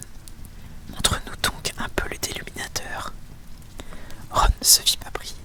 Il l'actionna en le tenant devant lui, et l'unique lampe qui éclairait la pièce s'éteignit aussitôt. En fait, chuchotait Hermione de l'obscurité, on aurait pu obtenir le même résultat avec de la poudre d'obscurité instantanée du Pérou. Il y a un petit clic, et la boucle de lumière de la lampe remonta au plafond, les éclairant à nouveau. C'est quand même plus cool, répliqua Ron, un peu sur la défensive. Et d'après ce qu'ils disent, Dumbledore l'a inventé lui-même. Je sais, mais je ne pense pas qu'il t'aurait couché sur son testament simplement pour nous aider à éteindre la lumière. Tu crois qu'il savait que le ministère confisquerait pour Anaïs tous les objets qu'il nous a légués, demanda Harry. Certainement, répondit Hermione. Il ne pouvait nous indiquer dans son testament pourquoi il nous les laissait, mais cela ne s'explique toujours pas. Pourquoi il ne nous a pas donné un indice quand il était encore vivant, acheva Ron. Exactement, approuva Hermione qui feuilletait à présent les contes de Bill le barde. Si ces choses-là sont suffisamment importantes pour passer sous le nez du ministère, on pourrait penser qu'il l'aurait révélé pourquoi, à moins qu'à ses yeux, ce n'était évident. Dans ce cas, il avait tort, fit remarquer Ron. J'ai toujours dit qu'il était fou, brillant et tout ce qu'on voudra, mais cinglé. Léguer à Harry un vieux vif d'or, à quoi ça rime? Je n'en ai aucune idée, répliqua Harry. Quand Scrimgeour t'a obligé à le prendre, j'étais sûr qu'il allait se passer quelque chose. Ouais, dit Harry, son pouce accélérant lorsqu'il leva le vif d'or devant lui. Mais je n'allais pas trop essayer devant Scrimgeour, non? Que veux-tu interrogea Hermione. Le vif que j'ai attrapé dans mon tout premier match de Quidditch, tu te souviens? Hermione ne parut pas comprendre. Ron, en revanche, le souffle coupé, montra frénétiquement du doigt Harry, puis le vif d'or, puis Harry à nouveau, jusqu'à ce qu'il ait retrouvé l'usage de sa voix. Celui que tu as failli avaler. Exactement, répondit Harry. Le cœur battant, il colla le vif d'or contre sa bouche, mais rien ne se produisit. Il le fut brusquement envahi d'un sentiment de frustration, de déception amère, lorsqu'il ôta à peine la sphère d'or de sa bouche. Cependant, Hermione s'écria. Des lettres! Quelque chose est écrit dessus, regarde vite! La surprise et une excitation soudaine lui firent presque lâcher le vif d'or. Hermione avait raison. Gravé à la surface lisse de l'or, là où quelques secondes auparavant, il avait strictement rien. 5 mots étaient tracés d'une fine écriture perchée que Harry reconnut aussitôt, celle de Dumbledore. Je m'ouvre au terme. À peine avait-il eu le temps de le lire que l'inscription disparut. Je m'ouvre au terme. Qu'est-ce que ça peut bien vouloir dire? Hermione et Ron hochèrent la tête, déconcertés. Je m'ouvre au terme, je m'ouvre au terme. Il eut beau se répéter ces mots dans tous les tons possibles, ils furent incapables d'en tirer la moindre signification. Et l'épée, dit enfin Ron, lorsqu'ils eurent renoncé à toute tentative de comprendre le sens de l'inscription. Pourquoi Dumbledore voulait-il que Harry reçoive l'épée? Et pourquoi ne pouvait-il pas m'en parler tout simplement? Demanda Harry à voix basse. Elle était là, à côté de lui, dans une vitrine de son bureau, pendant tout le temps qu'ont duré nos conversations l'année dernière. S'il voulait que ce soit moi qui l'ai, pourquoi ne pas me la donner à ce moment-là? Il avait l'impression d'être dans la salle d'examen avec devant lui une question à laquelle il aurait dû savoir la réponse. Mais son cerveau était lent, incapable de réagir. Quelque chose lui avait échappé au cours des longs tête-à-tête qu'il avait eu avec Dumbledore l'année précédente. Aurait-il dû savoir ce que cela signifiait? Dumbledore s'était-il attendu à ce qu'il comprenne? Et ce livre, dit Hermione, les contes de Bill le Barde, je n'en ai jamais entendu parler. Tu n'avais jamais entendu parler des contes de Bill le Barde? S'exclama Ron, incrédule. Tu plaisantes ou quoi? Pas du tout, répondit Hermione surprise. Tu les connais, toi? Bien sûr que oui. Harry leva la tête. Son attention soudain détournée. Que Ron ait lu un livre inconnu d'Hermione constituait une situation sans précédent. Ron, cependant, ne revenait pas de les voir si étonnés. Allons, voyons, toutes les histoires pour enfants viennent de livres de Bill Tenant. La fontaine de la bonne fortune, le sorcier, la marmite sauteuse, la pine à la papille, et sa queue qui caquetait. Pardon, dit Hermione avec un petit rire. C'était quoi le dernier? Arrêtez, s'écria Ron, en regardant alternativement Ron et Harry et Hermione. Vous avez sûrement entendu parler de Lapine à la papille? Non, tu sais parfaitement que Harry et moi avons été élevés par des moldus, répliqua Hermione. Nous n'avons pas connu ce genre d'histoire quand nous étions petits. Nous, on nous racontait Blanche-Neige et les 7 nains ou Cendrillon. Qu'est-ce que c'est ça? C'est une maladie, s'étonna Ron. Il s'agit donc de contes pour enfants, reprit en se penchant à nouveau sur les runes. Ouais, répliqua Ron d'un air incertain. En tout cas, c'est ce qu'on nous a dit. Que toutes ces vieilles histoires viennent de Bild. Je ne sais pas à quoi elles ressemblent dans leur version originale. Je me demande pourquoi Dumbledore voulait me les faire lire. Il y eut un craquement au bas de l'escalier. C'est sans doute Charlie qui va se faire pousser les cheveux. Tous. Maintenant que maman dort, dit Ron, un peu nerveux. On devrait quand même aller se coucher, murmura Hermione. Il ne faudrait pas qu'on se lève trop tard demain. Tu as raison, approuva Ron. Un triple meurtre sanglant par la main du marié jetterait un froid sur les noces. Je m'occupe d'éteindre. Et il actionna à nouveau son illuminateur, tandis qu'Hermione quitta la chambre. Et c'est tout pour ce soir, les loulous. Les chapitres commencent à s'allonger. C'est plutôt cool. Je fais du coup des bisous. La suite, ce sera dimanche. Quelle journée? Oui, on est mardi. C'est ça, la suite, ce sera dimanche soir. En attendant, je vous dis, prenez prenez soin de vous. Des bisous à vous. Et puis voilà. Voilà. Et à dimanche, et sinon demain ce sera la suite de Broken Age. Et jeudi, on commencera Harry Potter et la Chambre des Secrets sur